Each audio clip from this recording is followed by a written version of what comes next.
আজকে আমাদের ব্রেকফাস্টে দেখো, এটা হচ্ছে কালকে আমফান এসেছিল, তো আমফানের দিদা এই কেকটা বাড়িতে বানিয়েছে। এটা খেতে ভালো হবে, কিন্তু খেতে ভালো হবে, দেখতেও কিন্তু খুব সুন্দর হয়েছে। তো আমফান বলেছে এই সকালবেলাও ফোন করে হ্যাপি বার্থডে উইশ করে আর বলেছে কি দিদার কেকটা কাটবে কিন্তু আর খেয়ে বলবে কেমন হয়েছে। আমি অফকোর্স, তো আমি তো বার্থডেতে জানো তো কেক পছন্দ করি না কাটা, কিন্তু এই কেকগুলো খাই। তো আজকে আমাদের ব্রেকফাস্ট এটা দিয়েই হচ্ছে।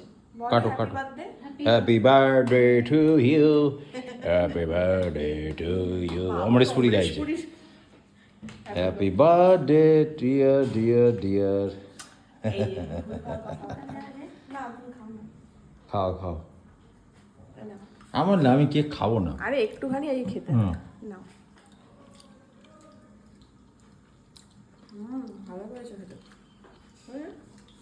এগুলো হচ্ছে সেই আগেকার ফ্রুট কেক। আগেকার ফ্রুট কেক না, এখনো বাড়িতে শীতকালে না এখন আর এগুলো চলে, মানে কেউ বানায় না, কিন্তু এগুলোই ভালো লাগে। ভালো খেতে করেছে, খুব ভালো খেতে। চলো কেক কেটে আমরা খেয়ে নিই। এটাই আমাদের আজকে ব্রেকফাস্ট।